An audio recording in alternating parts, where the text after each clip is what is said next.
பார்த்து ரொம்ப நாள் ஆச்சு. ஓகே, இன்னைக்கு வந்து நம்ம ஒரு இன்ட்ரெஸ்டிங்கான டாபிக் போகிறோம். 12th வந்து மெயினான சாப்டர் தான் இது. அது வந்து அக்கௌண்ட்ஸ் வந்து 2வது சாப்டர். அது என்னென்னா அக்கௌண்ட்ஸோட நான் ப்ராஃபிட் ஆர்கனைசேஷன். சரிங்களா? நான் ப்ராஃபிட் ஆர்கனைசேஷன். இந்த நான் ப்ராஃபிட் ஆர்கனைசேஷன் நம்ம ஷார்ட்டாக போட்டு இது போட்டு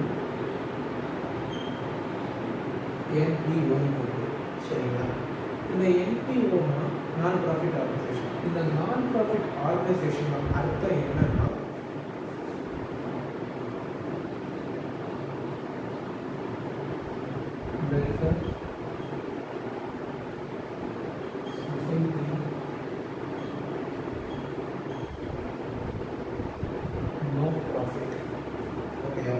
நான் எழுதியிருக்கேன், ஆனால் உங்களுக்கு புரிஞ்சிருக்காரு.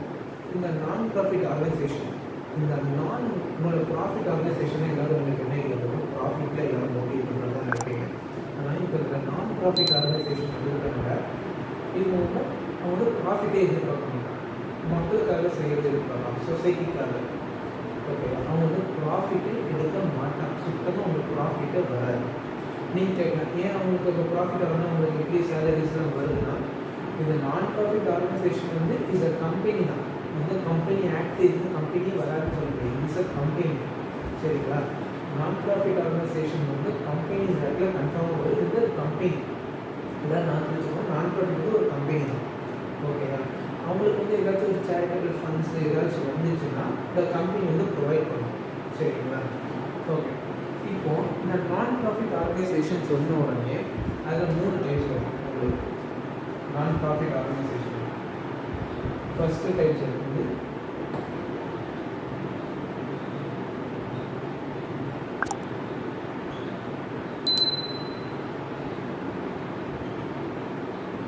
ரெசிபியன்ட் பே. செகண்ட் டைப் வந்து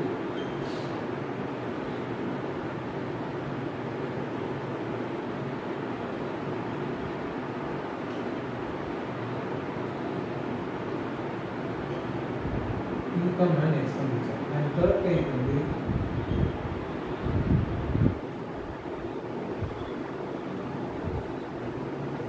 balance sheet. ஓகேயா? இந்த நான் ப்ராஃபிட் ஆர்கனைசேஷனில் 3 ரொம்ப மெயினானது. ஃபஸ்ட்டு வந்து ரெசிபியன்ட் பேமெண்ட். ஓகே, இது ஸ்டெப் 1. ஸ்டெப் 2 வந்து இன்கம் அண்ட் எக்ஸ்பெண்டிச்சர். ஸ்டெப் 2 இது. ஸ்டெப் 3 வந்து பேலன்ஸ் ஷீட்.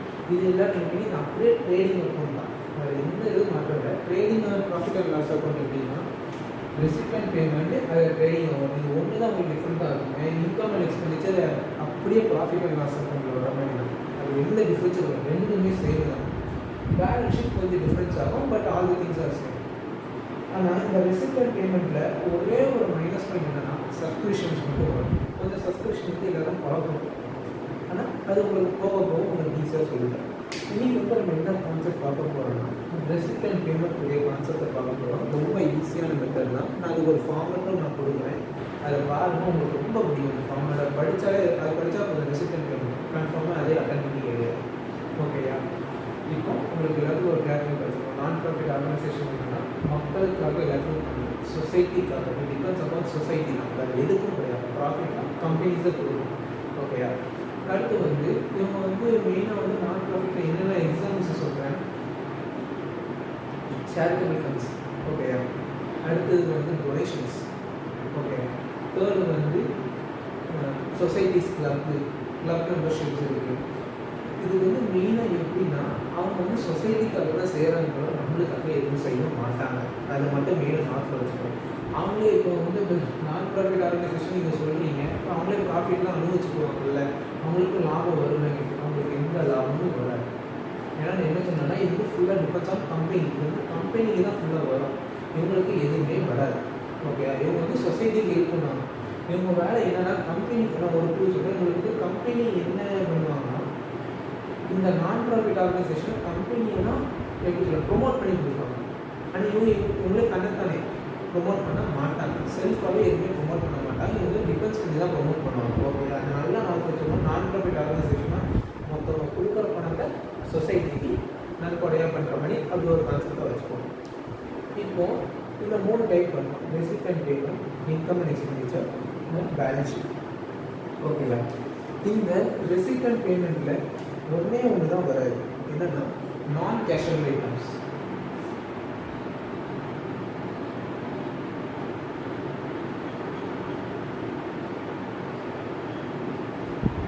Cash item. நான் கேஷ் ஐட்டம்னா என்னன்னு நீங்கள் கேட்டிங்கன்னா டெப்ரிசியேஷன்.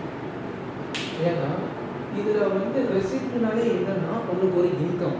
ஓகேயா, அது கான்செப்டில் வச்சுக்கோங்க. உங்களோட ரெசிப்ட்னா இன்கம், பேமெண்ட்டாக பண்ண முடிய போகுது. அந்த கான்செப்டில் வச்சுக்கிட்டீங்கன்னா உங்களுக்கு இதாக ஈஸியாக வந்துடும். இன்கம் அண்ட் எக்ஸ்பெண்டிச்சர் டெப்ரிசியேஷன் வரும். அது நான் வரமாட்டேன்னு சொல்லி, ஏன்னா இது அப்படியே ப்ராஃபிட் அண்ட் லாஸ் ஆகும் சேம் தான். ஓகேயா, இதில் மட்டும் நான் கேஷ் ஐட்டம்ஸ் மட்டும் வராது, அதனால் டெப்ரிசியேஷன் மட்டும் வராது. ஓகேயா, இதில் வந்து முதல்ல வந்து நம்ம உங்களுக்கு ரெசிப்ட் அண்ட் பேமெண்ட் ஒரு ஃபுல் கான்செப்ட் சொல்கிறேன். அது போக போக ஃபஸ்ட்டு ரெசிப்ட் அண்ட் பேமெண்ட். ரெசிப்ட்னாலே பணம் உள்ள வருது, பேமெண்ட்டாக பணம் முடியாது, அது நான் வச்சுருக்கோம். இது வந்து நான் கேஷ் ஐட்டம்ஸ் எது வராதுன்னு கேட்டாங்கன்னா depreciation will not mean receipt and payment. ஓகேயா, இதில் வரவே வராது. நான் கேஷ் ஐட்டம்ஸில் டெப்ரிசியேஷன் வரவே வராது. ஓகே, இதை பற்றி உங்களுக்கு ஒரு ஃபார்மட் இருக்குது. இந்த ஃபார்மட்டை நீங்கள் படித்தாலே இந்த receipt and payment total over. அவ்வளோ ரொம்ப ஈஸி தான் ஃபார்மட்டு. என்ன கொஞ்சம் ஜாலியாக போகும். நீங்கள் வந்து கஷ்டம் நினைக்கிறீங்க, கொஞ்சம் ஈஸியான டாபிக். ஓகேயா, மறக்காம அந்த சேனல் வந்து சப்ஸ்கிரைப் பண்ணி வச்சுருவாங்க ஃபார் மோர் வீடியோஸ். ஓகே, பக்கத்தில் பெல் ஐக்கானை ஆன் பண்ணிக்கோங்க. ஓகே, இப்போ நம்ம ரெசிப்ட் அண்ட் பேமெண்ட் கூடிய ஃபார்மட்டை பார்க்கலாம். ஓகேயா, ஓகே கைஸ், இப்போ வந்து இதுதான் ரெசிப்ட் அண்ட் பேமெண்ட் கூடிய ஃபார்மட். ஓகேயா, இதை படித்தாலே நீங்கள் ரெசிப்ட் அண்ட் பேமெண்ட்டில் நீங்கள் டெஃபினட்டாக மார்க்ஸ் ஸ்கோர் பண்ணிடுவீங்க. ஓகேயா, இது வந்து இந்த ரெசிப்ட் அண்ட் பேமெண்ட் குறித்து மெயினாக வந்து 12th ஸ்டாண்டர்டுக்கு, அடுத்து பிகாம், அடுத்து ஃபர்தராக ஹையர் கிராஜுவேட் பண்ணுறவங்களுக்கு வந்து இந்த ஃபார்மேட்டில் இந்த ரெசிப்ட் அண்ட் பேமெண்ட்ஸ் புரிஞ்சாலே அவங்களுக்கு எல்லாமே பண்ணிடலாம். ரெசிப்ட் அண்ட் பேமெண்ட் ஃபுல்லாக ஈஸியாக பண்ணிடலாம். ஓகேயா, இப்போ இந்த ரெசிப்ட் அண்ட் பேமெண்ட்டில் உங்களுக்கு வந்து ஒரு என்ன க்ளூனா, இந்த ரிசீவ்னு ஒரு வார்த்தை இருக்குல்ல, என்ன சொல்கிற ரிசீவ்டுக்கு இந்த சப்ஸ்கிரிப்ஷன் ரிசீவ். இப்போ நம்ம பேமெண்ட் ரிசீவ்னு சொன்னால் நம்மளுக்கு ஒரு இன்கம். ஓகேயா, அந்த கான்செப்ட் நான் சொன்னோம். பேமெண்ட் ரிசீவ் அப்படின்னா அது வந்து ரெசிப்ட் சைடில் போடுறோம். சில டைமில் ரெசிப்ட் ஆஃப் அண்ட் பேமெண்ட்டும் கொடுப்பான், இல்லை ரெசிப்ட் ஆஃப் சப்ஸ்கிரிப்ஷனும் கொடுப்பான். அந்த வார்த்தையில் உங்களுக்கு ரெசிப்ட்னு ஒரு வார்த்தை வந்துருக்கும். அந்த ரெசிப்ட் இருந்தால் நீங்கள் ரெசிப்ட் சைடில் போட போகிறீங்க. மெயினாக வந்து ரிசீவ்டு. ஓகேயா, அது மட்டும் மறந்துடுறாங்க. ரிசீவ்டு உங்களுக்கு வந்து இந்த ரெசிப்ட் அண்ட் பேமெண்ட்டில் ரிசீவ்டு கேட்டிருந்தாங்கன்னா ரெசிப்ட் சைடில் கண்ணை மூடி போட்டுருங்க. அதே மாதிரி பேமெண்ட் சைடில் ஒரு என்ன சொல்கிறது, அதுக்கும் ஒரு க்ளூ என்னென்னா paid, rent paid, salaries paid, வேறு வந்து பர்ச்சேஸ் ஆஃப் குட்ஸ், இல்லை பர்ச்சேஸ் ஆஃப் அசட்ஸ் அப்படி இருந்துச்சுன்னா கண்ணை மூடி பேமெண்ட் சைடில் போட்டுருங்க. ஏன்னா நம்ம பேமெண்ட் தான் பண்ணுறோம். ஓகேயா, இந்த ரெசிப்ட் சைடில் வந்து நீங்கள் ரிசீவ்டு, பர்ச்சேஸ் சைடு, பேமெண்ட் சைடில் வந்து பெய்ட், பர்ச்சேஸ், நம்ம கையிலேருந்து காசு வெளியே போகுது. So it is called payment. அடுத்து நம்மளுக்கு வந்து இன்கம், நம்மளுக்கு பணம் உள்ள வருது, இன்கம். ஓகேயா, இப்போ ஒன்று பார்ப்போம். இந்த ரெசிப்ட் அண்ட் பேமெண்ட்டுக்குரிய ஃபார்மெட்டில் ஃபஸ்ட்டு இருக்கிறது வந்து கேஷு, அடுத்து பேங்க். ஓகேயா, இப்போ அடுத்து வந்து சப்ஸ்கிரிப்ஷன் ரிசீவ் தான் நீங்கள் பயப்படாதீங்க. அவங்களே அமௌண்ட்டு கொடுத்துருவாங்க. ஒரு 3 வருஷத்துக்கு சேர்த்து வச்சு அமௌண்ட்டு கொடுப்பாங்க. அதை தான் நீங்கள் எழுத போறீங்க. அதான் சப்ஸ்கிரிப்ஷன் ரிசீவ். நீங்கள் எந்த கேல்குலேஷன் அதில் பண்ண தேவை கிடையாது. ஓகேயா, அடுத்து வந்து லைஃப் மெம்பர்ஷிப் ஃபீ. லைஃப் மெம்பர்ஷிப் ஃபீனா, இப்போ நான் வந்து ஒரு பர்சனை வந்து ஒருத்தர் போய் நான் வந்து லைஃப் மெம்பர்ஷிப் ஃபீ வந்து உங்களுக்கு பே பண்ணுறேன்னு சொல்லலாம். ஓகேயா, இப்போ நம்ம காசு அவன்கிட்ட போக நீங்கள் நினைப்பீங்க. ஆனால் கொஸ்டினில் நீங்கள் நல்லா வாசிக்கணும். ஃப்ரம் வந்து என்ன சொல்லலாம், கிளப் அசோசியேட் மெம்பர்ஸ்னு வச்சுக்கோங்க. From the club associate account, இல்லை ட்ரேட் லிமிடெட் ஏதாச்சும் ஒன்று வச்சுக்கோங்க, ஒரு கம்பெனி ஏதோ வச்சுக்கோங்க. இப்போ நம்ம பணம் வந்து அவன்கிட்ட போகுது. ஆனால் இப்போ நம்மளுக்கு அக்கௌண்ட்டில் என்ன கொடுத்துருக்கான், நீங்கள் வந்து கிளப்புக்கு கூடிய அக்கௌண்ட்டை தான் நீங்கள் ஃபார்மேட் பண்ண போகிறீங்கன்னு பார்க்கலாம். அப்போது இப்போ நான் கிளப்காரன், இப்போ வந்து மொத்தம் வந்து எனக்கு பணம் கொடுக்கான். ஓகேயா, அப்போ லைஃப் மெம்பர்ஷிப் ஃபீ வந்து ரிசீவ், மொத்தம் பணம் நம்மளுக்கு உள்ளே வருது. அப்போ அது வந்து நம்மளுக்கு ஒரு இன்கம். உங்களுக்கு எப்படி சொல்லணும்னா, இப்போ சரி ஓகேயா, இவன் தான் கிளப் மெம்பர். சரிங்களா, இவன் வந்து 1 பர்சன். இப்போ நான் தான் கிளப் மெம்பர், இவன் வந்து 1 பர்சன் வச்சுப்போம். இப்போ இவன் வந்து எனக்கு பணம் தரான். சரிங்களா, அப்போ எனக்கு என்னாச்சு, இன்கம் ஆச்சு. இப்போ நான் வந்து சப்போஸ் இப்போ நான் வந்து அவனுக்கு வந்து பணத்தை பே பண்ணுறேன். இந்த சார் மொத்த பணம் நீங்கள் வச்சுக்கோங்க. பே பண்ணும்போது என்ன ஆகும், எனக்கு எக்ஸ்பெண்டிச்சர், அவனுக்கு வந்து இன்கம் ஆகும். ஓகேயா, அப்போ அவனுக்கு என்னது பேமெண்ட், அவனுக்கு வந்து ரிசிப்ட். சாரி, அவனுக்கு வந்து ரிசிப்ட். எனக்கு என்ன ஆகும் பேமெண்ட், ஏன்னா நான் பணம் உங்களுக்கு கொடுத்துருக்கேன். இதுதான் கான்செப்ட். ஓகேயா? அதுதான் life membership fee. Donation receipt. இந்த ரிசீட் நம்ம வார்த்தை கேட்டால் என்ன ரிசீட் செய்ய போகணும். இன்ட்ரெஸ்ட் ரிசீட், ரிசீட் நான் சொன்னேன்ல ரிசீட் ஆஃப் ரைஸ் வந்துருக்கு. அடுத்து இந்த சேல்ஸ் இருக்குது. அடுத்து நம்ம இப்போ ஃபார்மல் சேல்ஸ். சேல்ஸ்னால் இப்போ ஒரு ஸ்டேஷ்னரி கடையில் இந்த பெண்ணை வந்து நான் பர்ச்சேஸ் பண்ணுறேன். ஓகேயா? இந்த பெண்ணை நான் பர்ச்சேஸ் பண்ணும்போது நான் என் காசு வந்து வெளியே போகுது. ஸோ ஃபார்மி வந்து ஒரு எக்ஸ்பென்ஸ் தான்.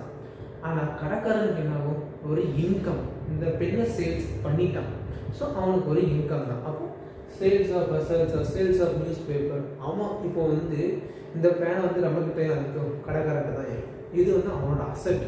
இப்போ அவன் சேல்ஸ் ஆஃப் அன் அசட், இந்த பேனை வந்து வேற ஒருத்தருக்கு கொடுக்குறான். அப்போ என்ன ஆகும்? அவனுக்கு இன்கம் ஆகும். மொத்தவனுக்கு வந்து ஒரு அசட் பர்ச்சேஸ் பண்ணியிருக்கான். அப்போ இந்த பர்ச்சேஸ் பண்ணியிருக்கிற ஐட்டம் எங்கே போகணும்னா பேமெண்ட் சைடில் போகும். அதுதான் பை பிரிண்டிங் அண்ட் ஸ்டேஷனரி போட்டிருக்கோமா, அதுதான் கான்செப்ட். அடுத்து இந்த மெயினான க்ளூ வந்து sales. Sales of an asset, sales of an sports material. அதெல்லாம் வந்துருந்துச்சால மறக்க முடியாமல் ரிசிப்ட்ஸ் எல்லாம் போட்டுறாங்க. அவ்வளோதான்.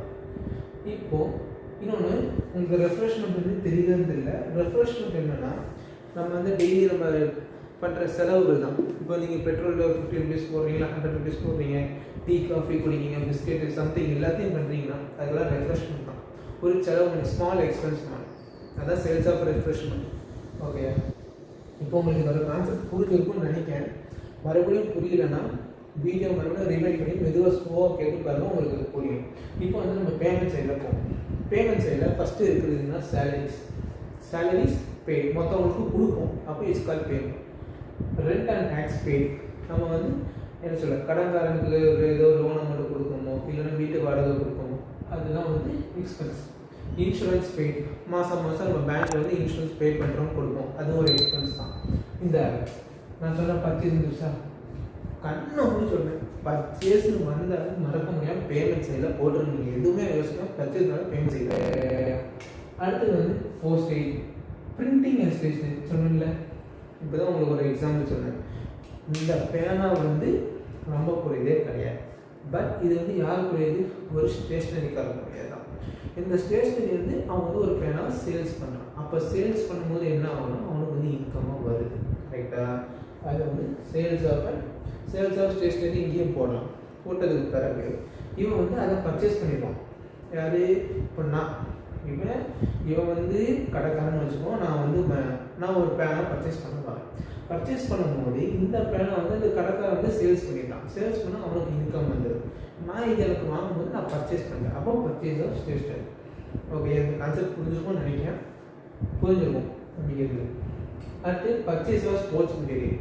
இந்த ஃபுட்பால், பேட்டு, கிரிக்கெட்டு, பூட்ஸ் இதெல்லாம் நிறைய இருக்குது. அதெல்லாம் பர்ச்சேஸ் பண்ண தான் செய்வோம். ஸோ அது வந்து பர்ச்சேஸ். அதே மாதிரி தான் சேல்ஸ் ஆஃப் ஸ்போர்ட்ஸ் மெட்டீரியல்.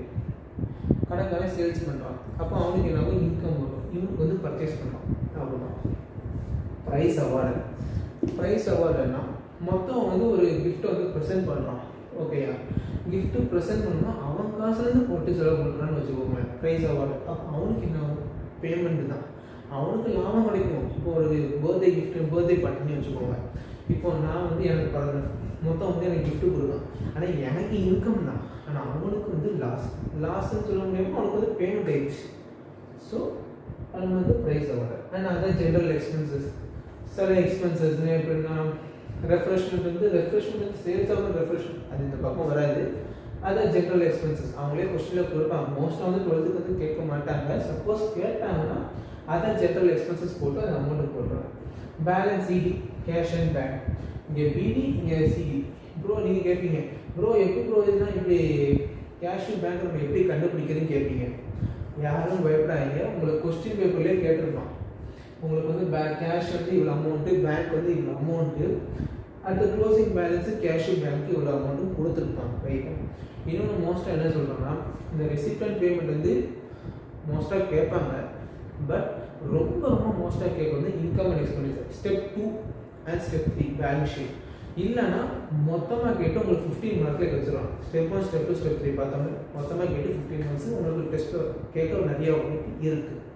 அதனால இந்த ஃபார்மெட் வந்து நல்லா தரவாக படிச்சுக்கோங்க. படிச்சுட்டு நீங்களே சம்ஸை ட்ரை பண்ணிக்கிறாங்க.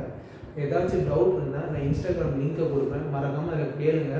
நான் உங்களுக்கு வந்து ஆன்சர் வந்து ப்ரொசீட் பண்ணுறேன். ஓகேங்க. இப்போ நடந்த கிளாஸ் வந்து உங்களுக்கு ரொம்ப பிடிச்சிருக்குன்னு நினைக்கிறேன். பிடிச்சிருந்தா லைக் பண்ணுங்கள், கமெண்ட் பண்ணுங்கள், சப்ஸ்கிரைப் பண்ணுங்கள். மறக்காம சேனலை சப்ஸ்கிரைப் பண்ணிக்கோங்க. பக்கத்துக்கு பெல் ஐக்கானை ஆன் பண்ணி வச்சுக்கோங்க. புது வீடியோஸ் வந்து இனிமேல் டெய்லி வந்து நம்ம புது வீடியோஸ் போட போகிறோம். நாளைக்கு வந்து நம்ம வந்து ரெசிப்ட் அண்ட் பேமெண்ட் இப்போ முடிச்சிட்டோம். நாளைக்கு வந்து income and expenditure plus balance ஷீட்டும் நடத்தோம், ப்ளஸ் சப்ஸ்கிரிப்ஷன். ரொம்ப ஈஸியாக தான் போகும், ஒன்றும் பேனிக்காக, ரொம்ப ஈஸி தான். இது முடிச்சதுக்கப்புறம் கொஞ்சம் இன்ட்ரெஸ்டிங்கான டாபிக்ஸ் தான் போக போகிறோம். ஓகேயா? இப்போ நல்லா அந்த ஃபார்மேட்டை பாருங்கள், பாஸ் வச்சு நல்லா அப்சர்வ் பண்ணிக்கோங்க. அப்சர்வ் பண்ணிட்டு உங்களுக்கு ஒரு டெஸ்ட்டும் தரணும். இப்போ 12th ஸ்டாண்டர்ட் பப்ளிக் எக்ஸாம் எப்படியோ ஏப்ரலில் இருக்குன்னு நினைக்கிறேன். ஓகே, நல்லா படிச்சுக்கோங்க. படிச்சுட்டு நல்லா ப்ரெசென்ட் பண்ணுங்க, நல்லா மார்க் ஸ்கோர் பண்ணுங்க. All the best. ஓகேயா? Okay, bye. தேங்க்யூ ஃபார் வாட்சிங் திஸ் வீடியோ.